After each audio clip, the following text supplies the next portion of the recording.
kuna matapeli fraudsters, na nataka niambie watu wa Lurambi na watu wa Kenya, tafadhali, kuna watu ambao mtu wako anajiita Bishop Titus Hamala.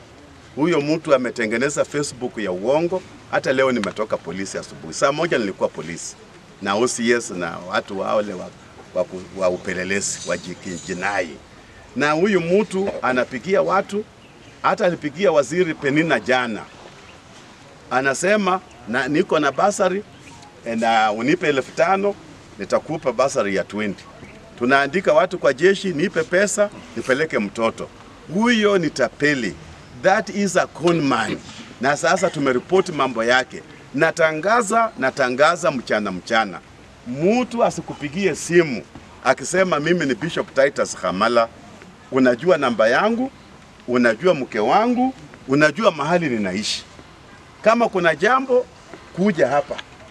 Lakini mtu kukupigia eti nipe pesa fulani ndio upate huduma, huyo ni con man. Sawa sawa.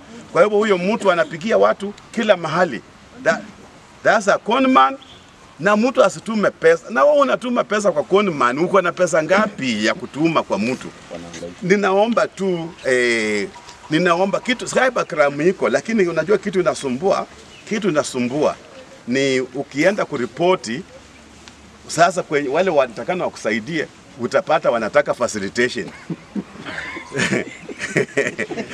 Sasa wewe ushaibiwa, si ndio? Umeibi mahali umeripoti, waenda watafute huyo mtu, wao pia wako stranded, wanangoja facilitation.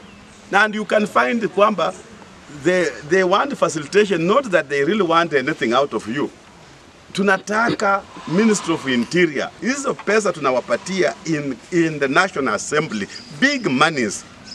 Hizo monies should be felt mpaka to the sub-counties. Because we want the sub-county police commander ama criminal investigation commander apate enough money to get a vehicle. Saa hii nikienda hapa ni report a crime, they may not have a vehicle even to move. Hata kuna wakati 2 years ago I bought tires for a Land Cruiser ya OCBD. 2 years ago hakuwa na gari, so they don't have a vehicle, hawana pesa, and it's not even their problem. The problem is in Nairobi. Nairobi is not facilitated. So cybercrime is there. Ninaomba Ministry of Interior wakishirikiana na Ministry ya Eliud Owalo wafanye kazi kwa pamoja na waweke pesa to combat cybercrime, because that is now the new crime ambayo watu wanafanya, to rob people without a gun.